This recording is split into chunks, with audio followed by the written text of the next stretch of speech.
देखिए, मैं आपको एक घटना बताता हूँ।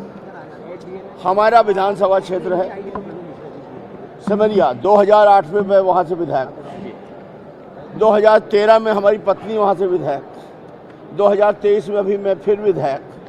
इस बीच में मैं वहीं से जिला पंचायत सदस्य सुनकर 7 साल जिला पंचायत अध्यक्ष। ये घटना सिमरिया की ही है, जहाँ का मैं विधायक हूँ, और सिमरिया के अंदर ही से एक थाने क्षेत्र की है। अब आप समझिएगा, एक मोटरसाइकिल जा रही है और एक स्कॉर्पियो से एक्सीडेंट हो जाता है। एक व्यक्ति की मृत्यु हो जाती है, एक वृद्ध व्यक्ति की। अब स्कॉर्पियो मोटरसाइकिल के एक्सीडेंट में मैं कहाँ आ रहा हूँ? इन्होंने लिखा कि वो रोड बनाने वाली कंपनी जो है उसकी गलती की वजह से एक्सीडेंट हुआ। बाद में इन्होंने जब जल्दबाजी में लिख लिया, देखा तो वो कंपनी नहीं थी मेरी, ना मेरा उससे कोई लेना ही देना था। तो इन्होंने अंतिम में देखिएगा एक लाइन जोड़ा है कि इस कंपनी में, जैसे हम कह दें नरेंद्र मोदी का पैसा लगा है, ऐसा लिख दिया कि इस कंपनी में अभय मिश्रा और उनके बेटे विभूति नयन मिश्रा डायरेक्टर, इसके पेटी कॉन्ट्रैक्टर, उनका पैसा लगा है। जांच हुई, कोई दूर दूर तक कोई लेने देना नहीं मिला। उसी अधिकारी ने जिसने ये प्रकरण दर्ज किया, अवनीश पांडे ने, ये वही अधिकारी है जिसने अभी हत्या करवाई है 3 महीना पहले केवट परिवार में, जिसकी वजह से जिसको सदन में बचाया गया था। और ये करीबन 6 साल से वही सिमरिया में चौराटा सिमरिया माननीय मंत्री जी के संरक्षण में, हमारे उप मुख्यमंत्री जी के संरक्षण में उनका पाला हुआ शिष्य, और उनकी आंखों के इशारे पर कोई भी विरोधी हो तो उसको फंसाने का काम करता था। और इस तरह से कोई एक प्रकरण नहीं, उसके ऊपर 60-70 फर्जी मामले बनाने के प्रकरण, फर्जी केस बनाने का वो एक्सपर्ट थे। आज हमने जब ये बात रखी तो उत्तर में ये आया कि हाँ, इसने समापन तो इसने किया है, खात्मा तो इसने किया है, लेकिन प्रकरण पंजीबद्ध करने वाला एक हवलदार का नाम लिख दिया। मैंने FIR निकाल के उसने पटल में रख दी, ये ले लो FIR, इसमें अवनीश पांडे का दस्तखत है।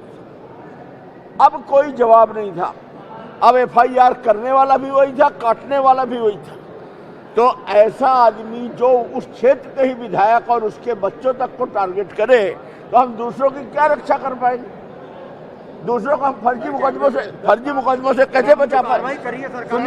हाँ, अब आप देखिए, आज माननीय मंत्री महोदय आज जवाब दे रहे थे। पहले वो कितना रोए, आपने देखा है? आपको पता है क्यों रोए? उनके बच्चे, वो उनके मंत्री रहते हुए उनके बच्चे के साथ अभी 2 महीना पहले यही हुआ। आप ये क्या कहेंगे इसको? बेलगाम प्रशासन। ये माननीय शिवराज सिंह जी मुख्यमंत्री जो 20 साल यहाँ रहे और उन्हीं के चुनिंदा अधिकारी रहे, उनका जो ये नेटवर्क बना था नीचे तक, और जो ये बेलगाम प्रशासन तैयार हो गया, आज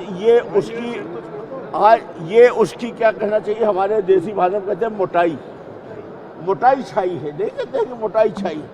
तो इसकी ये लड़ाई लड़ी गई। मैं माननीय मुख्यमंत्री जी को और अपने राज्य मंत्री जी को इस बात के लिए हृदय से आभार व्यक्त करता हूँ कि उन्होंने विधायकों का सम्मान कायम रखा। नहीं तो अगर ये नहीं होता, आप खुद सोचिए, मेरे बच्चे यहाँ रहते ही नहीं है, जो बाहर के पढ़े हैं, वो 2 बस से रीवा नहीं आते, डर के मारे कि वहाँ रीवा में कोई फंसा न। पढ़े लिखे बच्चे हैं, लंदन वगैरह से पढ़े हैं, वो अच्छे से हिंदी बोल लेते हैं, लिख भी नहीं पाते, वो कुछ किसी से मिले भी नहीं। और अगर इस तरह की राजनीति होगी मध्य प्रदेश में, इससे घृणित उदाहरण क्या होगा? लेकिन मैं इस बात के लिए सरकार को धन्यवाद करूँगा कि उन्होंने एक विधायकों के सम्मान में और इस प्रदेश में डॉक्टर मोहन यादव की सरकार ने ये मैसेज दिया है कि जो तमाशा अभी 20 साल से चल रहा था, वो तमाशा में प्रतिबंध लगेगा। कितना मेरा